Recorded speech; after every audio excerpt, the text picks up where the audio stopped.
के बीच भारतीय जनता पार्टी के वरिष्ठ नेता पूर्व केंद्रीय मंत्री माननीय राजीव चंद्रशेखर जी आपको संबोधित करेंगे। मेरा विनम्र निवेदन है माननीय राजीव चंद्रशेखर जी से आपको संबोधित करें। आप सबको मेरा नमस्कार, गुड आफ्टरनून। आप सब जानते हैं कि दिसंबर 23 को on the 23rd of December, in the middle of the capital city of Tamil Nadu, Chennai, in a very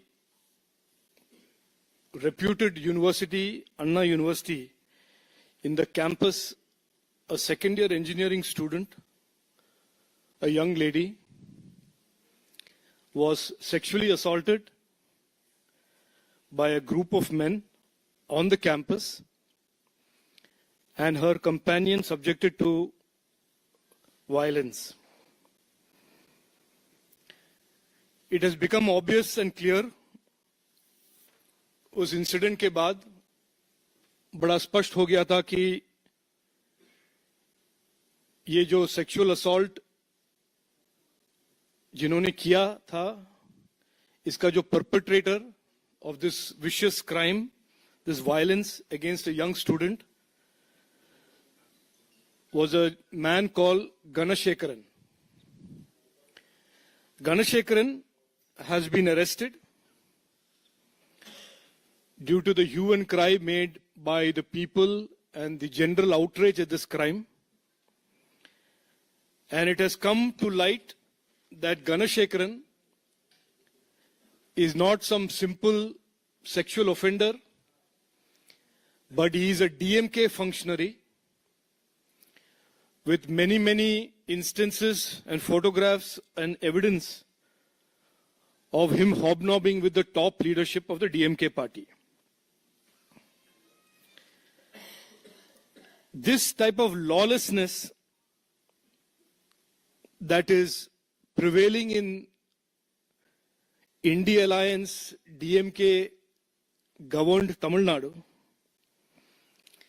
is being characterized by history cheaters, violent criminals, sexual offenders who are becoming untouchable because they have the protection as DMK functionaries of the police and the government. The BJP and the NDA in Tamil Nadu are the only parties to have repeatedly raised this issue, have struggled, starting from our state president Annamalai to every Karyakarta in the BJP Tamil Nadu, have raised their voice to deliver justice to this young lady whose FIR, if you read, and I request all of you to please read the FIR, her complaint, where Chandrasekhar, this DMK functionary, threatened her on multiple occasions with exposure, threatened her family if she dared to file a complaint. This is the kind of lawlessness, this is the kind of fear psychosis that the DMK functionaries and DMK is imposing on the people of Tamil Nadu. And as you know, today there was a march by the Mahila Morcha of the BJP from Madurai, and this march, which is everybody's right. And I specifically point out through you to these constitution-waving members of the India Alliance who talk about the constitution at every stage, that Article 19(1)(b) of the Indian Constitution gives the right of assembly of any gathering anywhere in the country. Despite this constitutional right, our workers and our karyakartas and our leaders have been arrested. Ostensibly, they call it preventive arrest, but without any ambiguity. It is a complete exposure of how the India Alliance, DMK and the Congress talk about the constitution on one hand, but do everything on the other hand to violate the constitution and violate the rights of the people of Tamil Nadu. I also want to touch on one separate topic, which is also connected to India Alliance, which is also connected to the Congress, which is their economic management. I want to draw your attention and to all your viewers and your readers the attention how Congress party with its politics of fake promises, freebies, have driven states like Himachal Pradesh into bankruptcy, are driving Karnataka into bankruptcy, and the proof is how the Himachal CM has now talked about raising electricity prices. He is now talking about the subsidy that was given by the BJP government of 125 units being waived, and their electoral promise, their election promise of 300 free units, they have completely forgotten. Same way in Karnataka, they are increasing bus fares by 15%. And I want to submit to you what the BJP has been saying all along. The Congress's ideology of fake promises, the cost and the suffering of this is borne finally by the common man, as people of Karnataka are finding out and people of Himachal Pradesh are finding out. Thank you. कोई प्रश्न हो तो साधारण मंत्री था Mohit Bhatt Times Now As you have spoken about the opposition parties, now Prime Minister Narendra Modi today was addressing his first rally in Delhi. Now he has referred to Aam Aadmi Party as Aapda, that is disaster, and how they have completely ruined the Delhi when it comes to economics, when it comes to health and education. So PM has made a very strong attack on Aam Aadmi Party by calling Aam Aadmi Party as Aapda. How do you see this?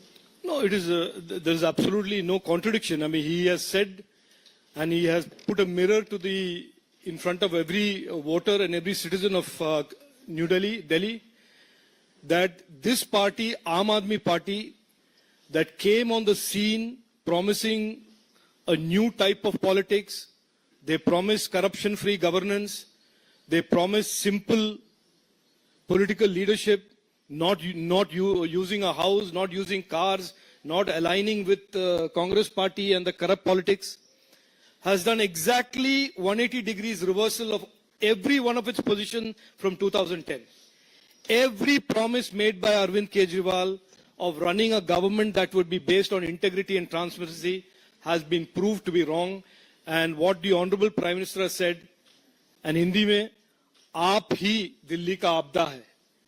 The biggest burden on the people of Delhi, the biggest liability on the people of Delhi today is Aam Aadmi Party, which is nothing more than a newer version of the Congress.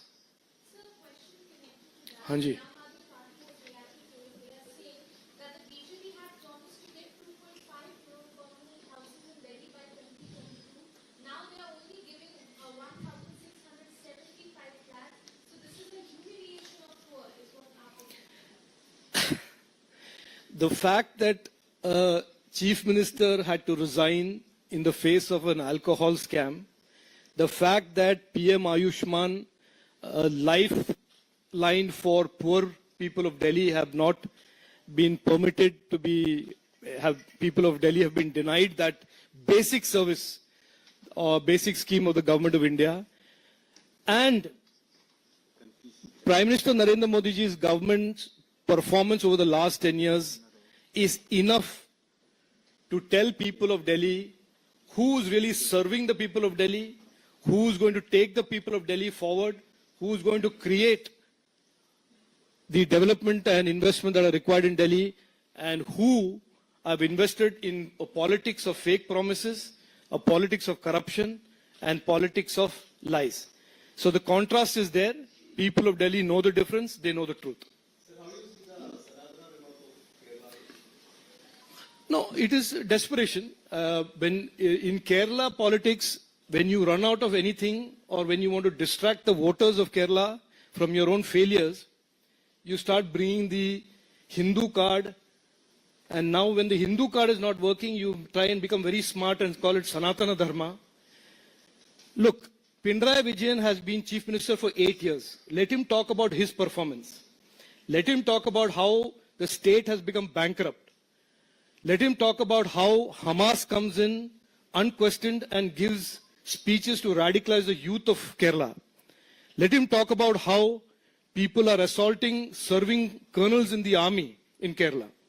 Let him talk about the fact that he cannot survive, pay salaries and pensions without borrowing. Let him talk about the real issues that affect the people of Kerala and not create these imaginary narratives thinking that മലയാളത്തിൽ പറഞ്ഞ മാതിരി എല്ലാവരും വിഡ്ഢി ആണെന്ന് വിചാരിച്ചിട്ട് നടക്കേണ്ട ആവശ്യമില്ല. അതെല്ലാം മാറും. 26 ഇലക്ഷനിൽ അതെല്ലാം നമുക്ക് കാണാം.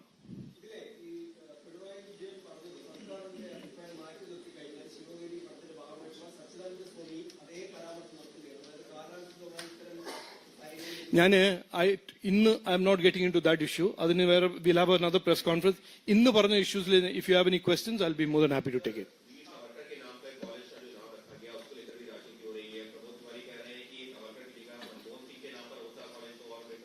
देखिए, मनमोहन सिंह जी के लिए जो सरकार करने वाला है वो हमारे सरकार तय करेंगे, लेकिन मुझे इसमें